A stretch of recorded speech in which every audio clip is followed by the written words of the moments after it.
Hello दोस्तों, आप सभी का एक बार फिर से हमारे इस यूट्यूब चैनल पे बहुत बहुत स्वागत है। जैसे कि हमने अपने हर एक वीडियो में आप लोगों को बता रखा है कि सहारा पर जब भी कोई नई अपडेट आएगी तो मैं आप लोगों को वीडियो के माध्यम से ज़रूर सूचित करूँगा। तो जो भी व्यक्ति हमारे इस चैनल से नए नए जुड़े हैं, फर्स्ट टाइम हमारे इस चैनल पर वीडियो को देख रहे हैं, तो वे लोग हमारे इस चैनल को सब्सक्राइब अवश्य कर लीजिए ताकि सहारा से जुड़ी हुई नई अपडेट उन लोगों को मिलती रहे। तो इस प्रकार से हमने जो 11 दिसंबर 2023 को संसद में सहारा के ऊपर बिहार के सांसद श्री महाबली सिंह के द्वारा उठाए गए सवालों का और वित्त मंत्रालय की तरफ से किस प्रकार का जवाब मिला है, किस प्रकार के उत्तर दिए गए हैं, उसका पीडीएफ डाउनलोड किया हूँ। तो चलिए इस पीडीएफ में सांसद महोदय के द्वारा उठाए गए 4 सवालों को पहले देखते हैं। तो देखिए, ये प्रश्न संख्या 1331 श्री महाबली सिंह, इनके द्वारा वित्त मंत्रालय से सवाल किया गया है। क्या वित्त मंत्री यह बताने की कृपया करेंगे कि पहला सवाल इनका है, देश में सहारा इंडिया के कितने खाताधारक हैं और उनके खातों में कितनी धनराशि जमा है। इसके बाद इनका दूसरा जो सवाल था, क्या सहारा इंडिया देश के अपने करोड़ों खाताधारकों को धनराशि के भुगतान में विलंब कर रहा है, और यदि हाँ तो तत्संबंधी ब्यौरा क्या है और इस पर सरकार की क्या प्रतिक्रिया है। इसके बाद तीसरा सवाल इन्होंने किया है, क्या सरकार को इस बात की जानकारी है कि सहारा इंडिया का भुगतान करने में विफलता के कारण अब तक कितने खाताधारकों ने चिकित्सा देखभाल के अभाव में अपनी जान गंवाई है और कितने लोगों ने आत्महत्या की है, और यदि हाँ तो तत्संबंधी ब्यौरा क्या है। इसके बाद जो चौथा सवाल इनके द्वारा किया गया, इसमें खाताधारकों का भुगतान सुनिश्चित करने के लिए सरकार द्वारा क्या कदम उठाए गए और उठाए जा रहे हैं। इसके जवाब में सरकार के पक्ष रखते हुए यहाँ पे वित्त राज्य मंत्री श्री पंकज चौधरी के द्वारा जो जवाब दिया गया, जो उत्तर पेश किया गया, इसको भी एक बार देखते हैं। तो सांसद महोदय के द्वारा सवाल किया गया था कि सहारा के वैसे कितने जमा करता है और उनके खातों में कितनी रकम जमा है।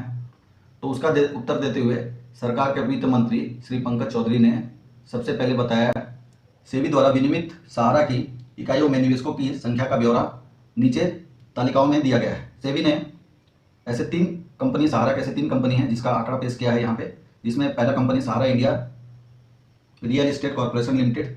इसमें ये आंकड़ा करोड़ों में है, यानी कि 2.33 करोड़, और इसमें जो धनराशि जमा है वो 19,400 करोड़ और 87 लाख रुपये है। इसके बाद सहारा के दूसरी जो कंपनी है जिसमें सहारा हाउसिंग इन्वेस्टमेंट कॉर्पोरेशन लिमिटेड, इसमें 0.75 यानी कि 75 लाख वैसे जमा करता है, जिनकी जमा राशि 6,380 करोड़ और 50 लाख रुपये है। इसके बाद इनके सहारा की जो तीसरी कंपनी है जिसमें सहारा इंडिया कॉमर्शियल कॉर्पोरेशन लिमिटेड, इसके पास 1.98 करोड़ जमा करता है, जिसमें कि 14,106 करोड़ रुपए जमा है। तो सहारा की इन तीनों कंपनी में ही 5 करोड़ ऐसे जमा करता है, जिनकी जमा राशि लगभग 40,000 करोड़ रुपये है। तो सहारा के ऐसे 15 कंपनियां जिनमें लोगों का पैसा जमा है, तो इन तीनों कंपनी का ही ब्यौरा सेबी के द्वारा दिया गया और इसमें 40,000 करोड़ रुपये लोगों का जमा है। इसके बाद चलिए नीचे की ओर आते हैं। इसमें दूसरे जो जवाब दिए हैं, ये जवाब तो लगभग आप सहारा के वैसे जितने भी जमा करता है उन सभी को मालूम होगा ही। इन्होंने इसमें इस जवाब में कुछ नया नहीं बताया है।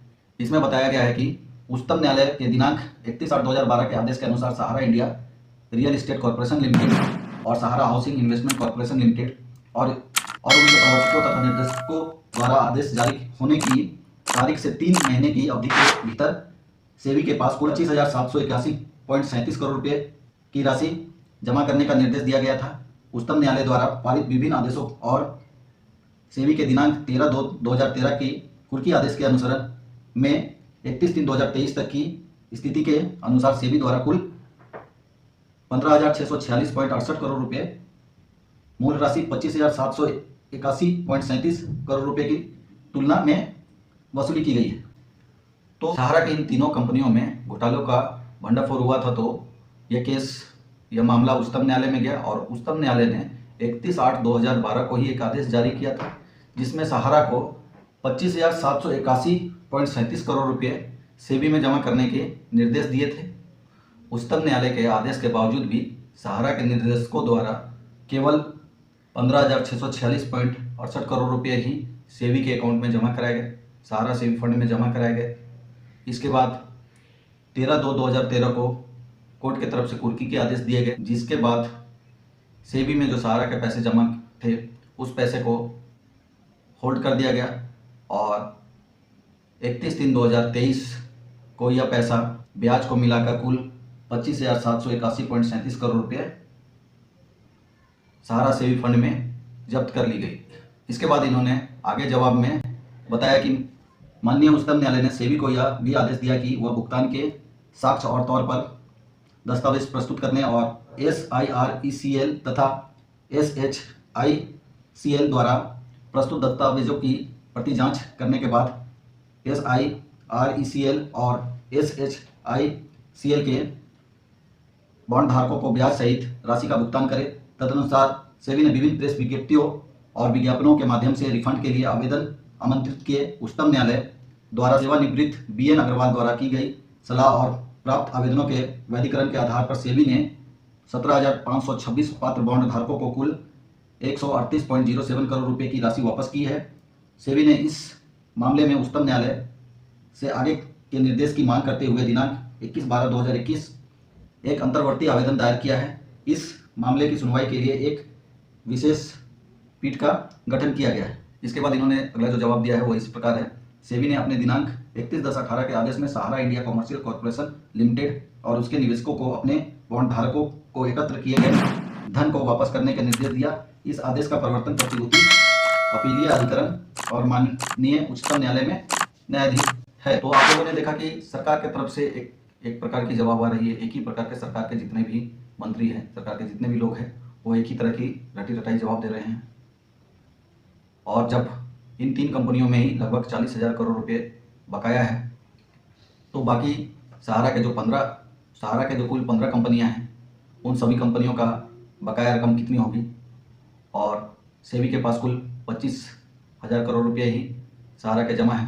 तो क्या सरकार को सहारा के जितने भी प्रॉपर्टी है उसको अधिग्रहण करनी चाहिए और अधिग्रहण करके जितने भी जमा करता है उन सभी का पैसा ब्याज के साथ वापस करनी चाहिए। तो इसके लिए आप लोगों को भी लगता है कि सरकार को ऐसा करना चाहिए, तो आप लोग हमारे कमेंट वाले सेक्शन में जाकर, कमेंट वाले बॉक्स में जाकर एक कमेंट अवश्य कीजिए। और आप लोग को मैं बार बार ये रिक्वेस्ट कर रहा हूँ कि आप लोग एकत्रित होइए और सरकार के ट्विटर हैंडल, हमारे सहकारिता मंत्री श्री अमित शाह जी, हमारे गृह मंत्री श्री अमित शाह जी, उनके ट्विटर हैंडल पे ज़्यादा से ज़्यादा ट्वीट कीजिए,